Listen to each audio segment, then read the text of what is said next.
الخير عزيزاتي المشاهدات، أهلا وسهلا بكم في فيديو جديد. النهاردة أنا جاية أتعلم منك وأخد رأيك إذا كانت الرنجة دي أنا بنضفها بطريقة صح أو بطريقة سهلة، ولا في طريقة أسهل من كده. بصراحة أنا أول مرة في حياتي أنضف رنجة. ليه بقى؟ هقولك. لأن أنا ولادي ما بيحبوش الرنجة ولا الفسيخ ولا الأكل ده، فعمري ما اضطريت ان انا اجيبها صراحة. ولما كنت يعني بشتاق لها قوي وعايزة اجيب رنجة، كنت بجيب ايه، حتة كده صغيرة على قدي متنضفة. فلذلك انا عمري ما نضفتها. كنت باكلها بقى مع صحابي وعيلتي وكده، وهي الاكلة دي بصراحة بتحب اللمة. صح؟ اكيد انتوا بتوافقوني. طيب انا وقفت جنب الراجل بقى وانا بشتريها شوية كده، قلت له وريني انت بتنضفها ازاي. هو فتحها بنفس الطريقة اللي أنا فتحتها كده بالسكينة. بصي بقى ما شاء الله. بصي أنا شارية الرنجة دي، راجل قال لي دي من غير بطروخ عشان كانت رخيصة شوية يعني. كان في رنجة ب180 وب200 ومش عارفة وكام. دي كانت ب120 جنيه. فقلت له أنا عايزة من الرنجة الرخيصة دي. قال لي بس دي من غير بطروخ. قلت له ماله، أنا عايزة من غير بطروخ. شفتها كده جميلة ومتختخة كده وحلوة، قلت إيه، حتى لو فيها لحمة بس من غير بطروخ مش مشكلة، هاخدها. وسبحان الله، شفتي طلعت فيها بطروخ قد ايه.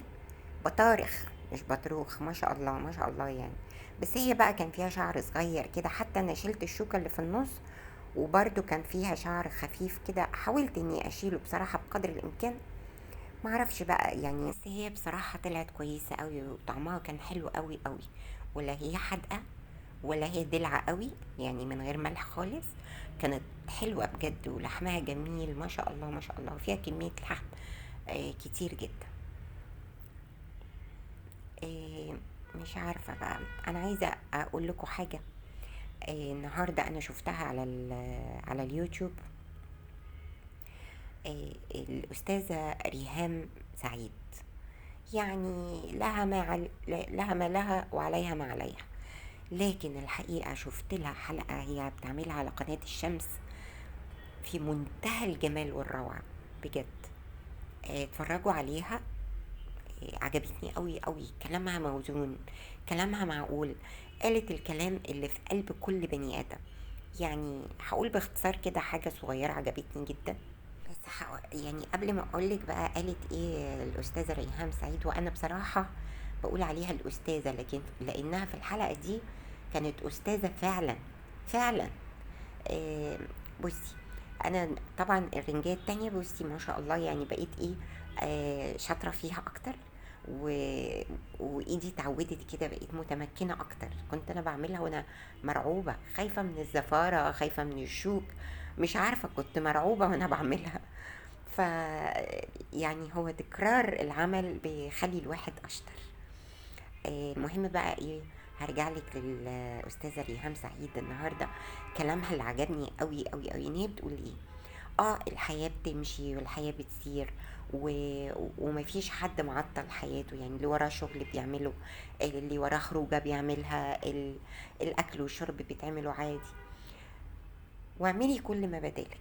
لكن اهم شيء انك تراعي نفسية اللي حواليكي. يعني لو لا قدر الله في جار عندك مثلا عنده مشكلة، عنده حالة وفاة، عنده كذا، مش احنا كلنا بناخد بالنا ما نعليش التلفزيون قوي، ما نخليه صوتنا عالي واحنا بنضحك، من يعني مش بناخد بالنا من الحاجات دي.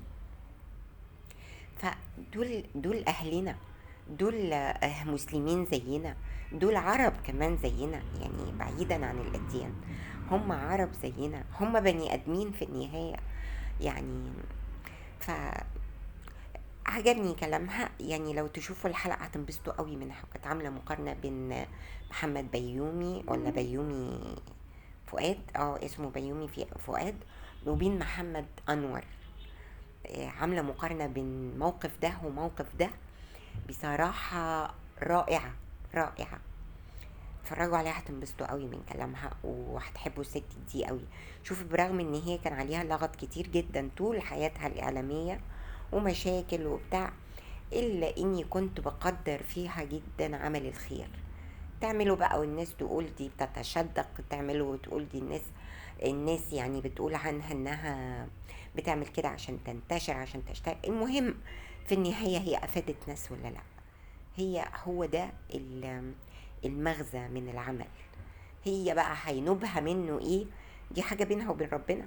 اذا بتعملوا رياء مش هينوبها منه شيء، لكن الناس استفادت. فكده يعني انا ما احبش اشغل نفسي بعمل الناس ولا نواياهم، لكن بشوف النتائج ان هي كويسة وافادت حد ولا لا. خلصت الرنجة ودخلت على ايه؟ دخلت على طبق السلطة بقى. عملت طبق سلطة حلوة قوي. هي يعني في بيت اهلي بصراحة بيعملوها سلطة، بيحط يعني ماما الله يرحمها او مثلا او عمتي او كده كانت بتحط عليها البصل والطماطم والفلفل والليمون والكلام ده كله. انا بقى رحت عامله السلطه دي لوحدها، ما كنتش بحبها قوي. ليه؟ عشان كانت بتبقى منزله ميه كده ومش عارفه، كنت بحس انها مش حلوه قوي، فقلت اعمل السلطه لوحدها ورنجه لوحدها. عشان اللي بيحب سلطه اوكي ياكل معاها، واللي ما بيحبش السلطه ياكلها هي بس كده. قطعت بقى ايه؟ قطعت بصله وحطيت نص كوبايه ميه وعليها معلقه سكر وليمونه. الطماطم هقطعها عادي خالص. عارفه معلقه السكر مع البصل بتخليش البصل يعمل ريحه، لا يعمل ريحه في بقك ولا يعمل ريحه في جسمك ولا في عرقك ولا في اي حاجه، يمنع خالص الريحه بجد والله. واللي قالت لي الطريقه دي واحده شاميه شاطره كانت جدا جدا في المطبخ. احنا كلنا بنتعلم من بعض، ودي فايدة معرفة الناس وقربك من الناس. وبصراحة طلع طبق سلطة شكله في منتهى الجمال. على فكرة طبعا انا اللي بقوله في موضوع الاستاذة ريهام سعيد، انتوا عارفين انا بسقطه على ايه وقصدي ايه. بس طبق السلطة طلع شكله جميل جمال، الله على الجمال، والله كان رائع. والرنجة ودي كانت ايه سفرتي. حلو، عيش بلدي بقى، ويعني رشة زيت زيتون كده على الرنجة و... وعصرة ليمون. طلعت تحفة تحفة. وعملت ايه كمان؟ حطيت عليها مايونيز، كانت اخر شوية مايونيز في الباكت بتاع المايونيز، فعملتها كده ايه زي الكريم شانتيه، يعني نزلته على الرنجة حبات حبات كده وشوية طحينة. كان طعمها روعة روعة. ودي كانت السفرة لما جولي صحابي، وكمان جابت لي صاحبتي وهي جاية كشري. وما تعرفوش بقى يا بنات يا حلوات ايه علاقة الكشري بالرنجة وعملت دقة وصلصة وشطة وبصل محمر، وهي كمان جايبة طبق سلطة معاها، وكانت عشوائية في منتهى الجمال. ربنا يديم الجمع يا رب على خير، وقعدنا داعينا لإخواتنا وحبايبنا وأهالينا، الله يرحم شهدائهم ويصبر قلوبهم ويكرمهم يا رب بالنصر العظيم.